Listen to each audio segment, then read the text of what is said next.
Yes, particularly dito sa EBAWC Act, Madam Chair, napakaganda itong batas na ito. Kasi sa aking karanasan, for so many years, ang dami mga kababaihan pupunta sa programa ko. Sila po ay pinapahiya, binablockmail ng kanilang mga kasintahan or sino man. Pinopost yung kanilang mga nude pictures. Usually ito yung mga dating karelasyon at kapag sila ay naghiwalay na, yung kanilang mga nude photos pinopost online. And malaking trauma ito para doon sa biktima. And nahihirapan kami kuminsan, pupunta kami sa mga law enforcement agencies natin, PNP and NBI, na para maipa-down yung picture na yon. At gusto ko sana agad-agad madampot yung lalaking may kagagawa noon. So, ang tanong ko ngayon sa mga taga-law enforcement natin, meron na ba kayong polisiya ngayon kung paano nyo gagawing mabilisan ang inyong aksyon, agad-agad ma-delete yung picture na pinost sa biktima nitong kung sino may lalaki yun, and then B, meron ba tayong aksyon na agad-agad na merong kalalagyan yung perpetrator? Who wants to answer? Would the DICT like to field this question? DICT siguro? Is DICT here? Yes, Sen. Rafi. Andito po Good si morning, Attorney Senator. Joanna. Yes, ma'am. Hi, I'm Yesli po from the ICT. Pero Yes, bago mo sagutin yun, ma'am, kasi ang problema namin, even now, yung bang mapabura yung picture na post online. Sometimes it takes days. And then later on, kuminsan yung mismong perpetrator na lamang ang natakot dahil nakasumbong sa akin sa binubura. Ang gusto ko sana, meron kami pupunta ng agency tulad ninyo na pagtawag namin sa inyo, agad-agad mabubura para bawas sa trauma ng biktima. Yes, Senator. We are working closely with our attached agency, which is the CICC, who is doing the policy and actions together with the NBI po. Yung tungkol po sa pagpapa-take down ng mga posting po, yung mga unwanted posting po nito. And then, kadalasan sinasabi rin kasi nung ex-boyfriend nung biktima ay, hindi naman ako nag-post yan. Yan ay, baka iba yan dahil pinarepair ko yung cellphone ko, baka yung repairman, kinuha yan at pinost. So, is there a way na malalaman natin agad-agad kung saan nag-originate yung posting at ma-identify natin kung sino nag-post talaga para yun yung isa sa mga kakasuhan natin? Bukod doon sa boyfriend niya. Now, of course, we know na galing naman talaga sa boyfriend niya. Nag-originate yung photo sa boyfriend niya. So, para pati yun kung sino man yung nag-post ay makasuhan na rin kung saan galing yun. Is that something that the ICT can do? Yes po, Senator. With our attached agency, which is the CICC, this is included po with the policy yung investigation po, saan yung nag-originate, kung sino po yung mga kailangan managot. Kasama po to na kino-consider ng department po para po matugunan po yung mga ganitong nangyayari po. O kaya niyo po yun. And then at the same time, kaya niyo mapabura. Siguro, kung halimbawa sa Facebook, kaya niyo mapabura sa Facebook.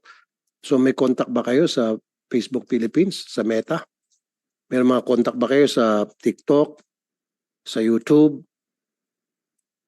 Senator, for the specific po, how we can take down this one po, isasubmit po namin to with our technical para po we can further study po yung agad-agaran action.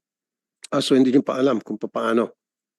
Sa technical po namin po i-ano. And then also with cooperations po dito sa mga Facebook and other Of course, wala kayong magagawa kasi siyempre ang may hawak naman yung Facebook, yung mga taga-Facebook. Maybe get a connection or contact from Facebook, from YouTube, TikTok, na kung meron na kayong contact sa kanila, kayo na siguro makipag-communicate sa kanila with the NBI para sabihan na i-delete na yung picture na yon. Right there and then. Noted po, Senator. We'll take note po. Thank you po. Thank you po, ma'am. Thank you, Madam Chair. Salamat po, Sen. Rafi. And mamaya pagtawag ko sa resource person from the NBI on the 3 bills, please also comment if you can, I think you can, sa tanong ni Sen. Rafi ngayon lamang. So ngayon, we will hear from the NAC sa pamamagitan ni ASEC Rowena Macalintal. You have the floor, ma'am. Thank you po, Madam Senator, Madam Chair Risa Ontiveros, and good morning po, Senator Rafi Tulfo. The National Authority for Childcare fully supports the 3 legislative measures being deliberated upon. We were asked to give comments to 2 of these, and if I may just read the brief manifestation of support and comments of Yusek Janela Ejercito Estrada, Madam Chair.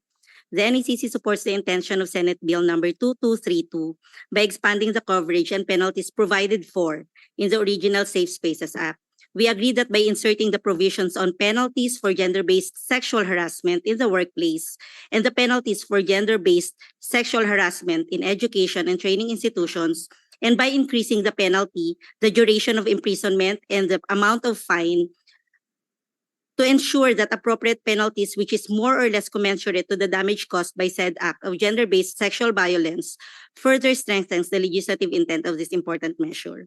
On the matter of Senate Bill 2529, authored by the good Senator and Chair of the Committee on Women, Children, Family Relations, and Gender Development, the NACC is in full support of this endeavor intended to promote the welfare and best interest of children and to protect their safety and total well-being. Having said this, the NACC therefore proposes for your consideration, Madam Chair, that we be included in the Board of Commissioner or in the so-called 4Cs or whichever is applicable at the least, although the NACC is neither a council or a committee. Since the NACC is mandated by law to be the central authority in domestic administrative adoption, inter-country adoption, and alternative child care, I hope that we be included in the said membership and in the succeeding discussion because the children that we serve are those who were deprived of or with relinquished parental authority. Hence, the children that we serve are those considered the most vulnerable among the already vulnerable sector in our society. The abandoned, neglected, foundlings, orphaned, dependent, abused and exploited children in need of families whose interests need to be represented when general matters about children is being discussed.